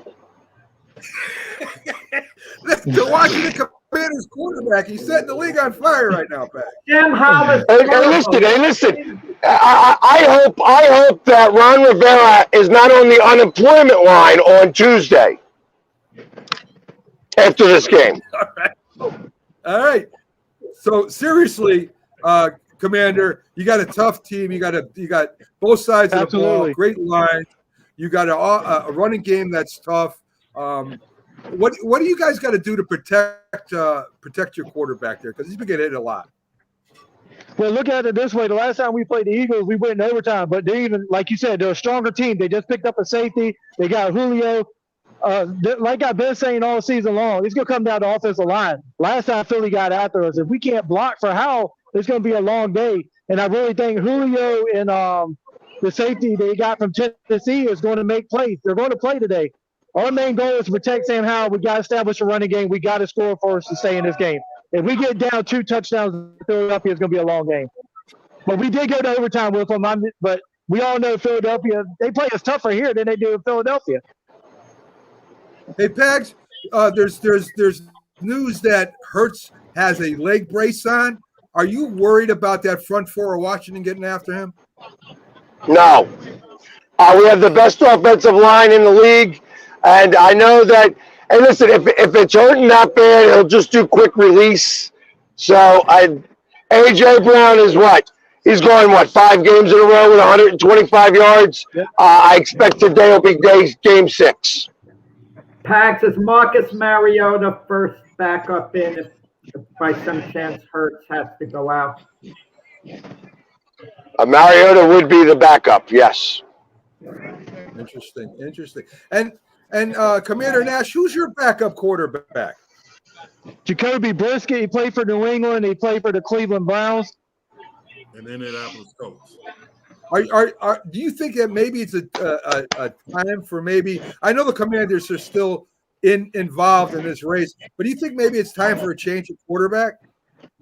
Honestly, no. Howell has been getting sacked a lot, but he's tough. He hasn't got hurt. You keep playing Howell. I think we'll have a coaching change before we have a quarterback change.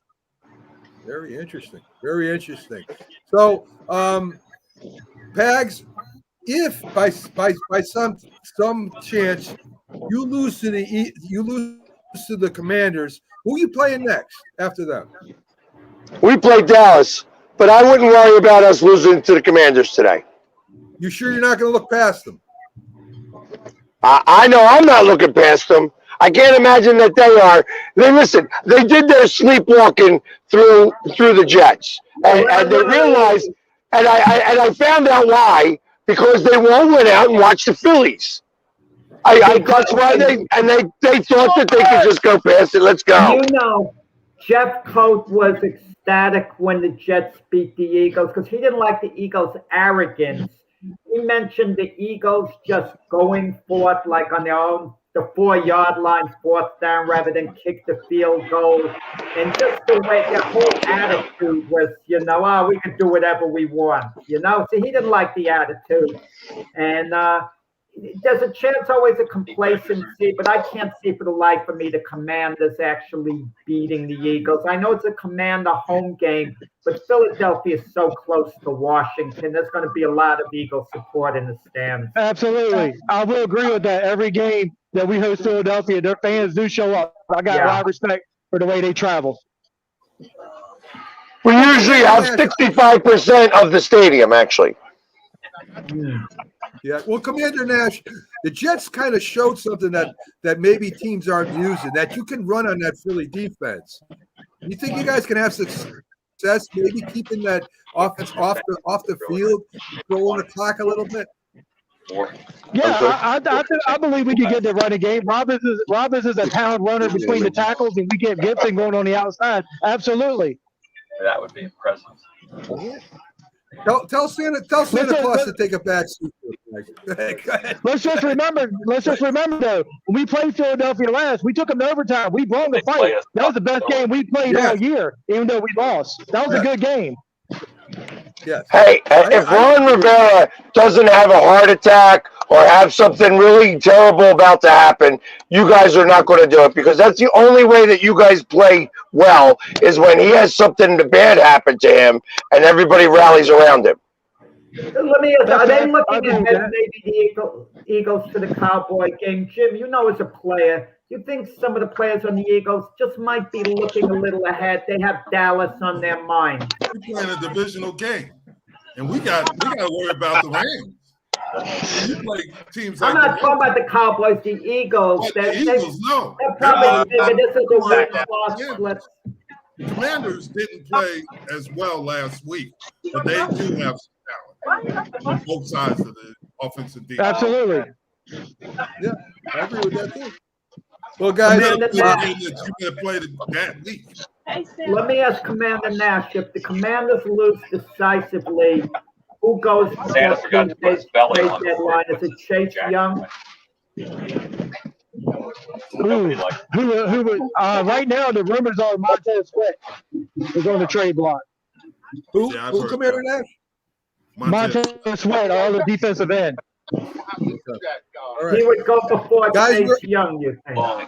I think, his value is more than Chase Young, because Chase Young was hurt last year. He had a great season last year. His stock is higher. I think he would go first. All right. So guys, unless you want to go through some of the picks with us, I'll let you guys go and get in there and start raising some cane. Maybe you guys can meet each other.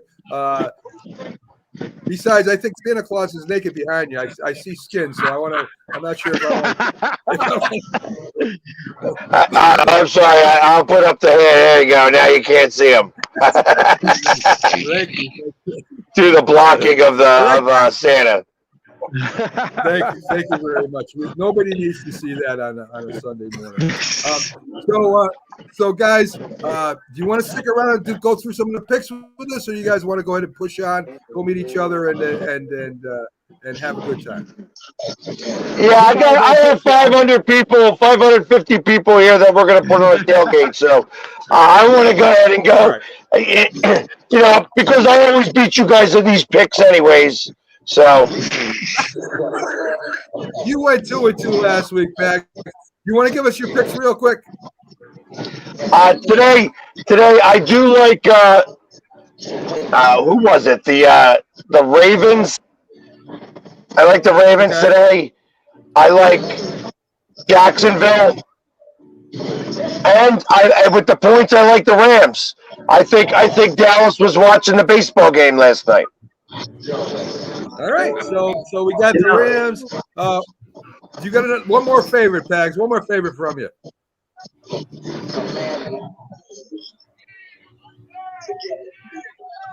I'm waiting on. You need a favorite?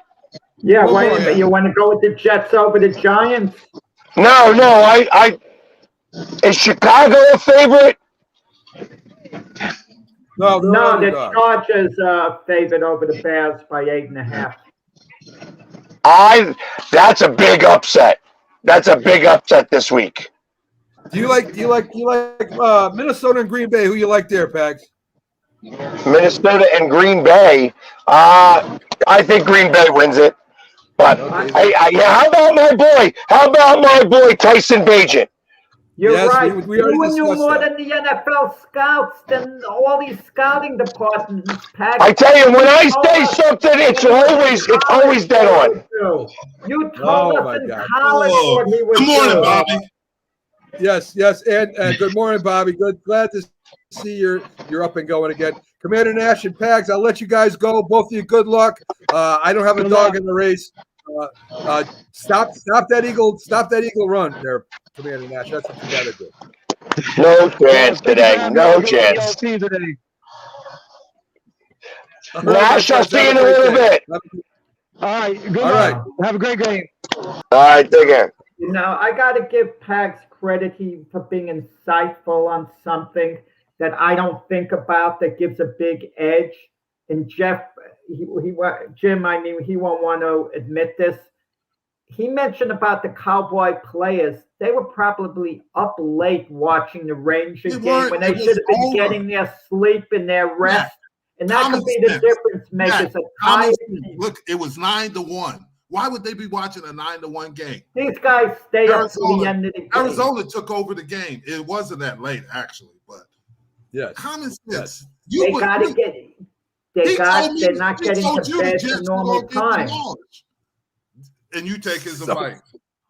There you go. So, guys, let's take a look at a few games here. We should have Anthony coming in here in about 5 minutes or so. So, we didn't talk yet about Houston and Carolina. Houston, I'm surprised nobody took Houston being a favorite against Carolina. Carolina hasn't got a win this year. Houston's playing really good ball. I think they're coming off a bye. They should be well rested. In Carolina, what do you guys think? Go ahead, you first. Well, I'm going to tell you, I would have drafted C.J. Stroud ahead of Bryce Young, but I think Bryce Young's going to be a really good NFL quarterback. I keep saying it each week because when Bryce Young does become a good quarterback, I want to make it clear. I thought that's what he would be all along. He's going to be a good quarterback.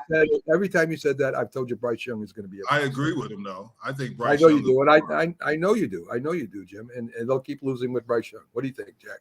Who's winning? Houston's a little more advanced. I mean, they have it a little more together with D'Amico Ryan's ownership is allowing things to play out.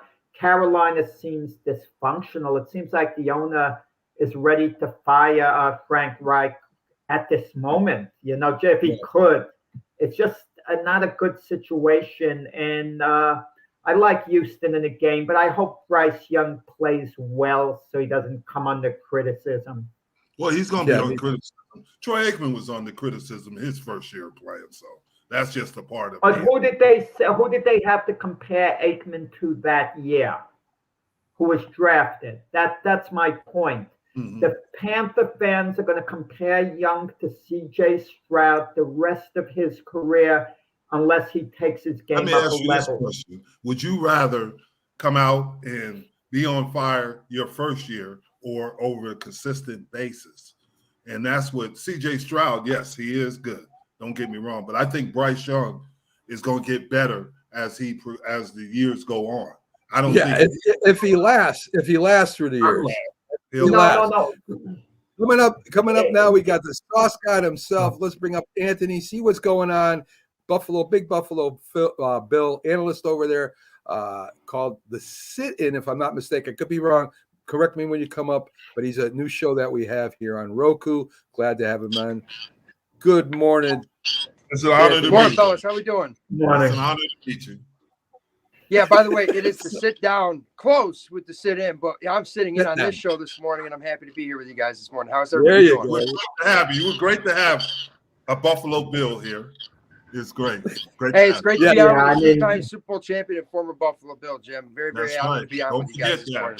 What was Jim's legacy as a Buffalo Bill? I mean, maybe Jim could shed some light on it. Well, don't ask the sauce guy. Don't ask the sauce guy because he had to look you up, Jim. So that's no, my Verizon guy, my technician. I mentioned he was watching the TV fixing and college football's on. I asked him, "You an NFL fan?" And I said, "Did you hear Jim Jeffcoat?" It took him about 4 or 5 seconds. He said, "Yeah. Didn't he play for the Cowboys? He was a defensive tackle. He was Troy Aikman's teammate." That's his response. Hey, But you Jim, got to be something. 107 sacks in his career. I mean, pretty good. But hey, I'm just Jackson Jeffco's dad, so I understand. That's true. It That's is true. what it is. Yeah. So if you don't get a chance, check out the Sauce Guy. He's everywhere. He's on all different platforms. And of course, he's a new show on our Roku channel. Does a great job. He's got a great show, a lot of video work. He's very knowledgeable about the Bills. So we're going to start hitting you on the Bills a little bit here, Anthony. The Bills had one really good game this year. They played the Dolphins. They dominated the Dolphins. A lot of people are questioning whether the Bills are as good as we thought they were going to be in the beginning of the year. They've kind of struggled against teams. They struggled against the Giants. They got beat by the Patriots. And I don't even think they're have a winning record in the division right now. So what do you think, Anthony? What do you think is a problem right now, if there is a problem with the Bills? Well, it's honestly, it's a good thing you brought up, because the way that the Bills have played thus far this season, it is disappointing. And that's coming from a true unbiased standpoint, that it is disappointing. They should have beaten the Giants way more than they beat them. They should have beaten the Patriots. They probably should have showed up in London to play against Jacksonville, but it turns out they never showed up. But the way they played against the Jets was kind of what we were seeing that went wrong with this team throughout the games that they've had trouble with. And that's because at times their offense lacks identity. Are we going to run the football? Is Josh going to be the Superman that he's always been? Is it going to be Stephon Diggs? Are we going to force it down his throat? But what we saw against Tampa Bay was a little bit of those woes cleaned up. We used other guys. Khalil Shakir was the leading receiver. Gabe Davis had one of his best games. Dalton Kincaid, the rookie tight end who we drafted and we barely utilized so far until these past couple of weeks, he had a great game. And that's because we spread the wealth. And Stephon Diggs had a quiet 9 reception for 80 yards game. I mean, the way that we saw the game go down, it never really seemed like Stephon Diggs had that big of a game. But what we're kind of seeing too at times, guys, is that it must be somebody either in Josh's ear, or maybe people are paying a little too much to the media and what people are saying on social media too, because Josh plays, he's even in the games that he's thrown interceptions recently, he's been playing really good and he's made really good decisions. But at times it seems like he's playing too conservative and they were kind of putting a lid on Josh. I understand that at times he makes some irrational decisions and sometimes he maybe should take the loss versus trying to fight for so much more. But that's what makes Josh Allen so great and is what made him such a great quarterback and the leader of this football team, is the way that he's willing to go out there. But overall, I think Ken Dorsey is only in his second year as the offensive coordinator. I don't think our defense has any sort of issues. I think the defense is playing really well, even with the injuries that we've had. I mean, there's times that we could clean up some things that we're doing. But like I said, we have injuries. But as far as offensively, Ken Dorsey's in year 2 as an offensive coordinator. People forget that Brian Dable needed a few years really to kind of figure out how to work in a system with Josh Allen and how to get him to the level of play that he's gotten to. And eventually he went on to become a head coach for the Giants, as we all know, right? So I think just letting Ken Dorsey figure this out is a big part of it. But, we're halfway through the season, guys. We definitely don't have games to kind of just figure it out. We've got to figure it out now. 1 year ago, I picked the Bills to win the Super Bowl. And I felt their window closed this year. They really haven't addressed the running back position the last few years. I know they drafted James Cook out of Georgia, but the feeling was they had a good enough offensive line. They had injuries. It'll take care of itself, the running game. And obviously it didn't. And the Stephon Diggs factor too. I mean, you get the feeling it's affecting Josh Allen. That there doesn't seem to be a joy to his, game this year. And he had a quiet game against Tampa Bay. If he has a couple of more of those, is there going to be a little bit of a blow up? Because we know the way these prima donna wide receivers could be, and he's a leader on this team. But I'm not sure whether he's a good leader or not.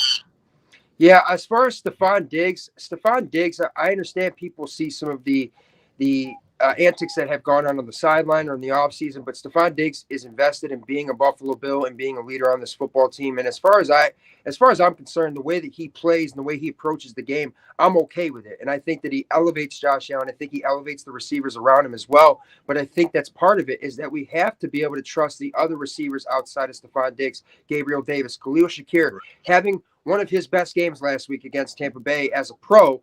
And I've been a big advocate for this kid since he's come into the league. We got him in the 5th round. He could have maybe been taken rounds 3 or higher.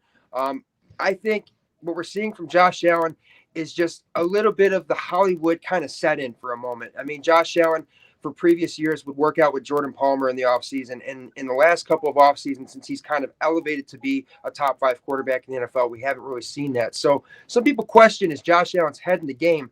But what I saw versus Tampa was he was more fired up. The fact that he was running the football and picking up some first downs and using his legs to make some plays kind of seemed to get him back in the game. And at the end of the game, I know that the Bills weren't able to actually finish the game on offense. They had to punt the football away, giving Tampa Bay a chance. But Josh Allen was in the huddle with his guys, yelling clearly, "End it, end it, end it." And to me, that's a guy that's in the game, and he's got his teammates in the game. And I think Josh Allen is just kind of trying to figure out how to evolve in this league. When you become so good, teams kind of figure you out a little bit. But Josh Allen is quoted as saying, "There's guys in this league that get figured out, and there's guys that figure it out." And I think right now we're just seeing Josh Allen trying to figure it out with what he's got on the football field. Jim, I know you had questions about the head coach over there. Yeah. Do you think McDermott has too much on his plate? He got rid of Leslie Frazier, and now he's running the defense. And now it takes away from him managing the whole team. Do you think that hurts McDermott? And he's as a head coach, maybe, Jim, just because all the responsibilities that do come with it. And I saw some decisions that were maybe questionable by Sean McDermott.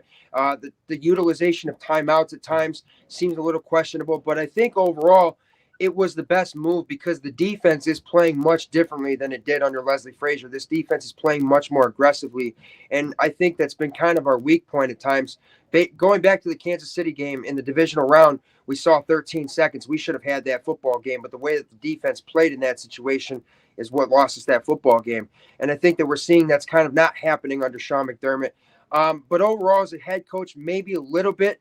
But again, I think we have to really be understanding that we lost a game against the Jets. That's a divisional opponent. And at the end of the day, no matter how good you are, divisional opponents can play you well. The Patriots beat us. That's a divisional opponent.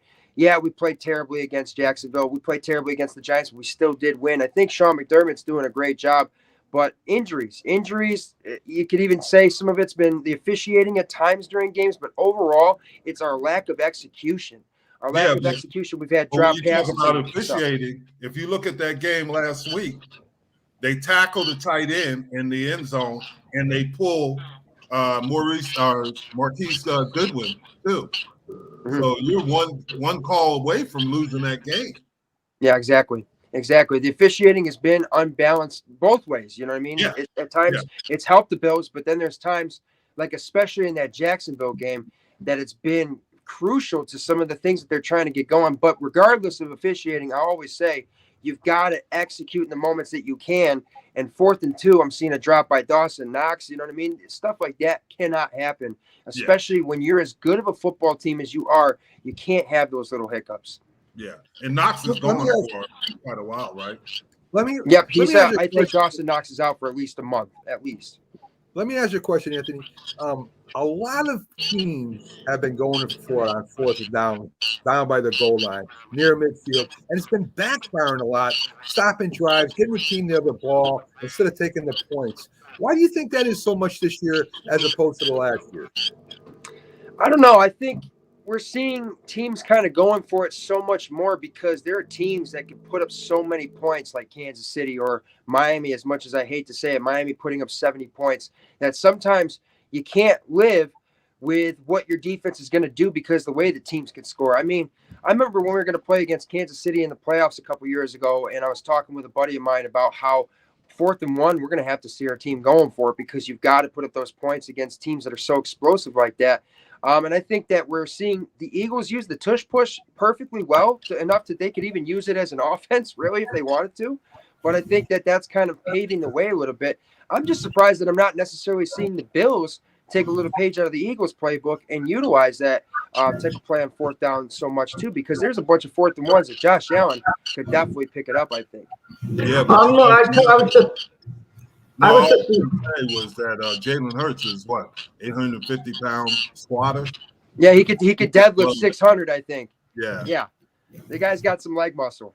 Yeah. I was just looking at the Buffalo Bills schedule, their non-divisional games. It's pretty difficult. Philadelphia, Kansas City, Dallas. I mean, they're going to have to take their game up And a the only level one they play at home to is make the Dallas. playoffs. Buffalo plays Dallas. Yep, Dallas is going to be home in December. That's true, Jim. Yeah. So I mean, you make a good point about the schedule, because the schedule is going to get incredibly difficult. You got Philadelphia still, you've got Kansas City still, you've got Cincinnati coming up. It's just not going to be easy, and I think that's why this Tampa Bay game was crucial for us, because we saw us figuring it out a little bit. Sure, it was a little bit closer at the end than we'd like, but overall, I'm seeing the offense kind of figuring it out a little bit more.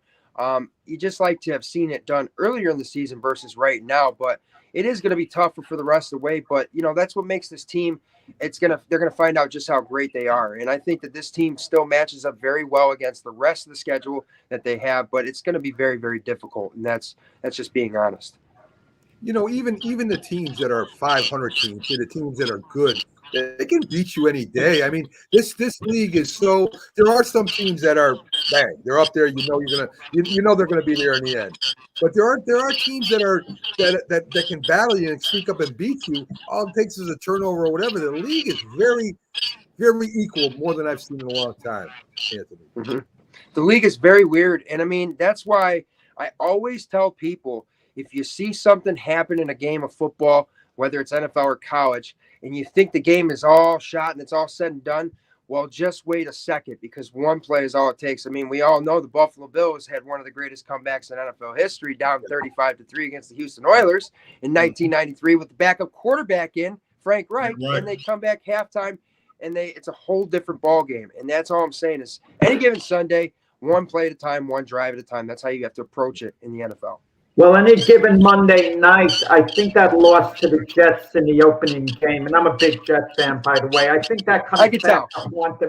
I think that comes back to haunt the Bills. I mean, a 10-point lead. Everyone is demoralized of what happened to Aaron Rodgers.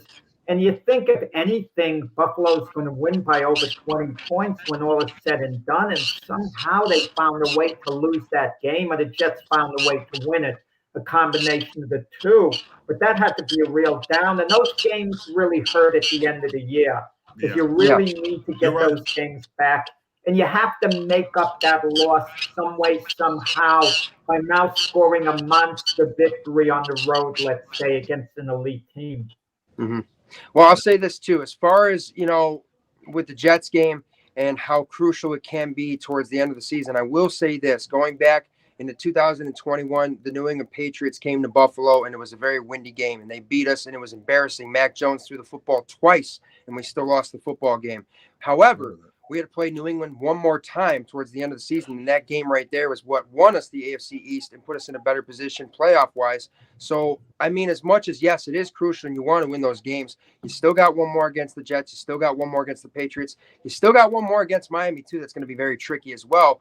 But I understand that it's tricky to say the Bills could go on and win the rest of their games, but I have seen in certain circumstances where teams are kind of at this 500 point. Their Bills are 5-3 right now, that they could go on to win the rest of their games hypothetically, and all this wouldn't even matter. But it starts with 1 week at a time. And yeah, you'd like to see you win those games, especially in situations where you have the football game. You don't want to lose it that way. But at the end of the day, it is what it is. You've got to move on, and how you get up and respond is what's going to make this team either great or not.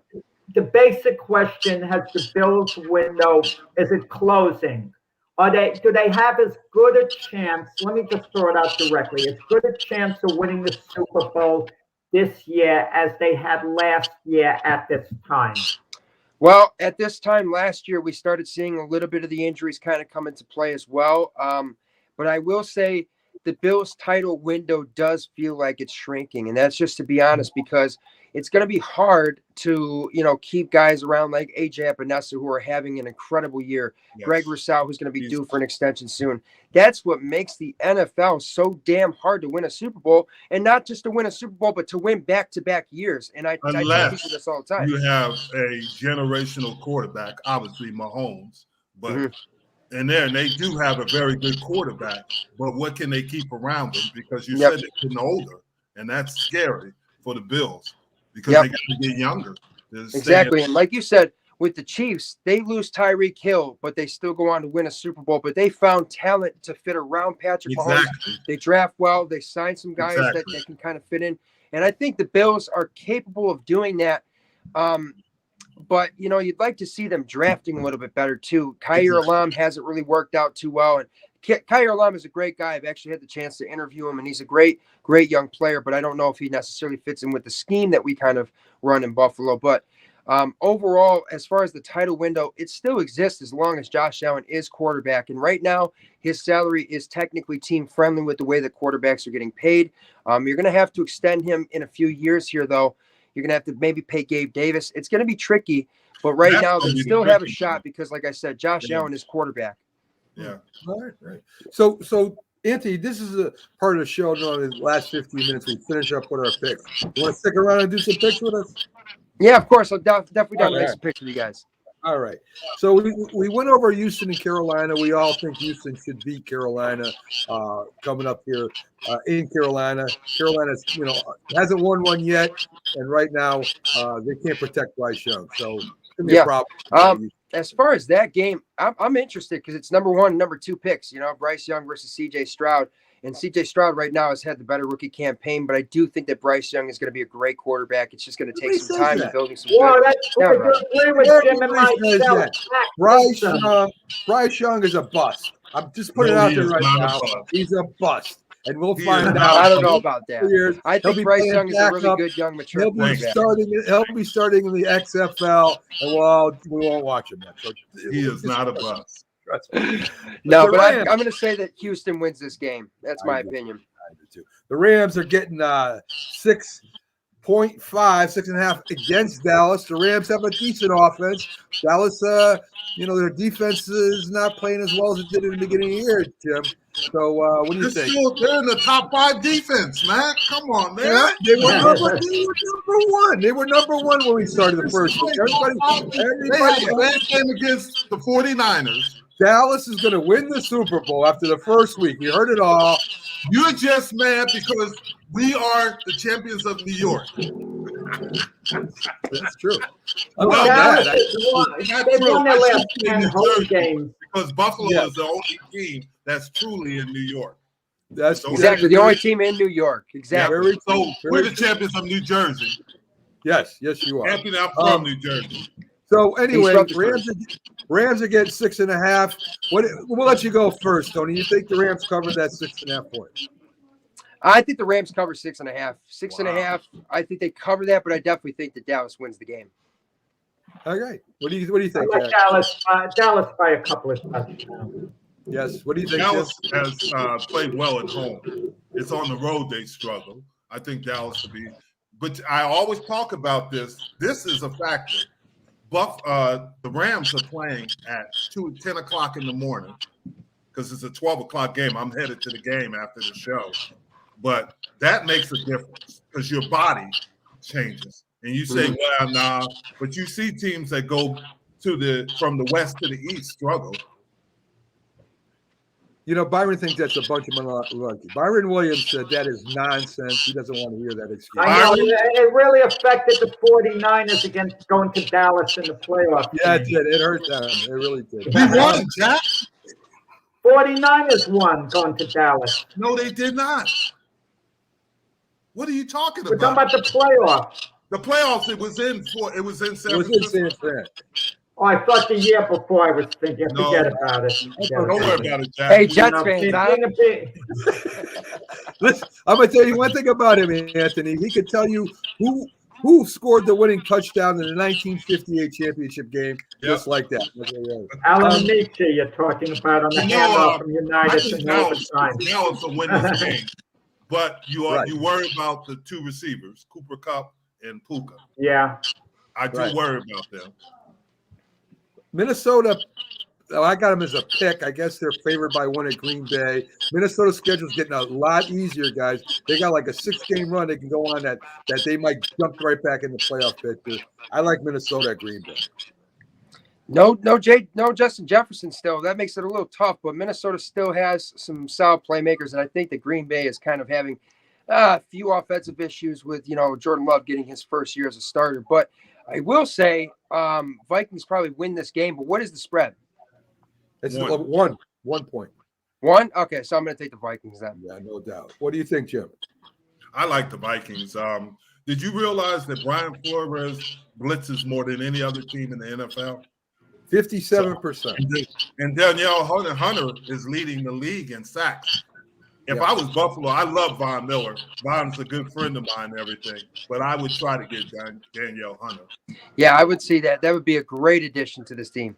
Yeah. Yeah, I mean, Vikings, I think, are going to win. Jordan Addison is having a chance to shine, their number 1 draft pick, the Vikings. The guy the Giants would have loved to have drafted, but it may have turned out to be a blessing in disguise for the Giants. He wasn't available because they got Deontay Banks, who's played really well for them.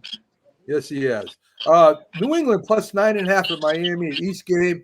Interesting to me. I know Belichick will have some kind of plan to slow down Miami, get the pass, control the ball. How healthy is Tyreek Hill? All those come into question. But I still think that I think Miami edges them out, guys, by 10 points or at least 14 points. What do you think? Well, this one's kind of tricky, man. I think that the Patriots are going to maybe cover the spread here today. I don't see them beating Miami just because you're coming off that victory versus Buffalo. You might have kind of unloaded, the arsenal per se. But I think that they're going to cover the spread. Miami kind of has a little bit of a tricky time sometimes with the Patriots. Patriots have a tricky time with Miami sometimes. Again, divisional games. I'm taking the Patriots against the spread, but Miami to win. What do you got, Jim? I like what he said, and that's everything he said is true. I think Miami will win the game, and Jalen Ramsey's coming back, but I think that's a disadvantage to Miami, having Ramsey back. Because Ramsey is really off and on, and I think the Patriots will cover the spread, but they'll lose the game, and it'll be closer than anybody anticipated.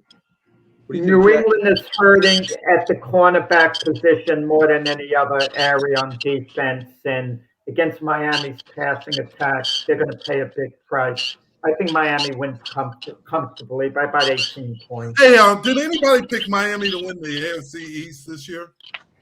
The whole national media did. I did. I know I did. I picked the Jets, but it's not over yet. We got the Jags playing the Steelers and Superman himself, TJ Watt. I've never seen one player since Lawrence Taylor dominate a game like he can. Interception, strip sack, fumble recovery, scoring touchdowns, coverage. It doesn't matter. TJ Watt is unbelievable. They always have a chance with him in there. I think the Jags beat him though this week. What do you think? Yeah, I think the Jags are going to beat the Steelers this week. I think Trevor Lawrence is going to have over 17.5 rushing yards, too, for anybody that sports bets out there and wants a prop bet. I like that as a pick as well. But Jaguars are starting to get it rolling a little bit. They beat Buffalo, and they've started to kind of figure it out. Trevor Lawrence is a really good young quarterback. He's got Calvin Ridley, and how they got Calvin Ridley is beyond me. But they've got some good players over there. Doug Peterson has the Jaguars rolling. Well, the Jaguars have a bad pass defense, and Pittsburgh, doesn't exactly air it out. But I put my trust in Coach Tomlin. The Steelers are finally getting it together. That was a key win over the Rams, and the Jags are a little inconsistent. I don't think you can fully trust them. I'll tell you why the Jags are going to lose. First of all, Trevor Lawrence says that on the Jags about Pittsburgh's terrible towels. He said, yeah, they waved those little yellow towels. And I'm telling you, Pittsburgh is a hard place to play. Pittsburgh is a really hard place to play, and they're going to win. Pittsburgh's going to win. I don't think Pittsburgh's a better team, but I think they're going to beat the Jags today because the Jags are up and down. As Jack said, Tomlin he can get every ounce of talent out of everybody on the team. Yeah, really good coach. Cleveland and Seattle, in Seattle. PJ Walker's been playing really good for the Browns. The running game isn't that good, but talk about another defensive player, Myles Garrett, is right in that conversation. Playing against Seattle, who right now, if they win and San Francisco loses, look who's in first place. Seattle playing some good ball at home with that 12th man. I'm not sure, but I think I'm going to take Seattle in a squeaker here. I think they cover the spread. What do you think, Anthony? So what do we got for the spread? 3 points. Cleveland's getting 3 points. Seattle's favorite 3 points. Yeah.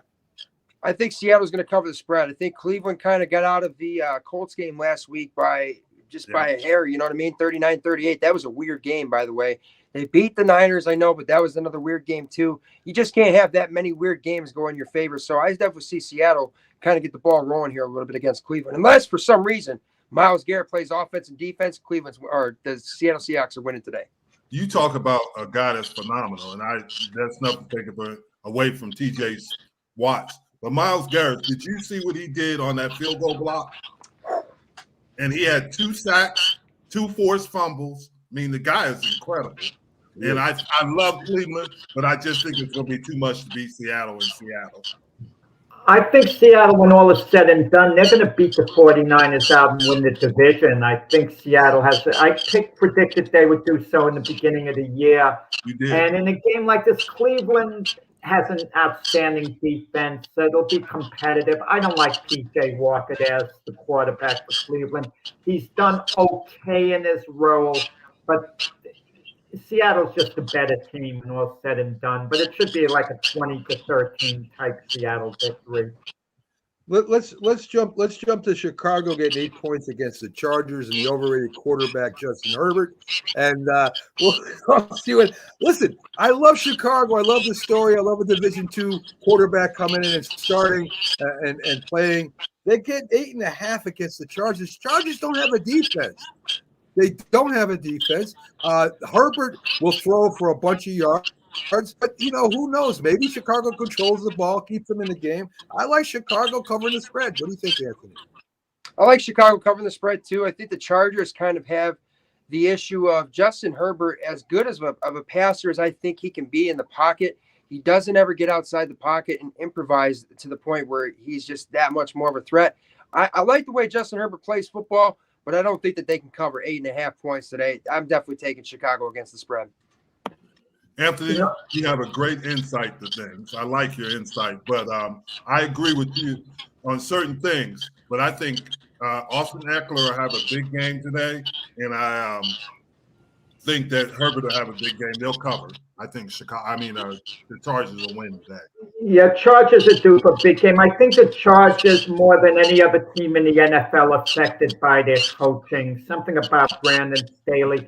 They're dysfunctional. They have a lot of talent on that team, a lot of good individual pieces that haven't come together. But I think they have the right team today that they're playing against, and they win something like 33-16 over the Bears. Can we just take a vote now and just have Las Vegas go to the WFL or XFL and just get it over with? I mean, can we do that and still be on the air? I think we should do that. All we got to worry about how many points that Devontae Adams is going to score. Detroit will win the game. Yeah, 8 points I don't think is enough. Detroit should win that. I think we're all in agreement there. Anybody different than that? All right, Denver and Kansas City. It is a division game. Kansas City's going to Denver. Supposed to be 6 to 8 inches of snow, which does that help Denver or not? I don't know. Maybe it helps them cover the spread. I mean, you're talking 8 points. Everybody's Jack, are you going to speak up for Denver, Jack? Are you going to make a stand for Denver? No, Kansas City should cover, but you kind of wonder. Denver does have a decent defense, and especially if it's snowing and Patrick Mahomes' mobility is impaired, and it could be a trap game as well. It could be.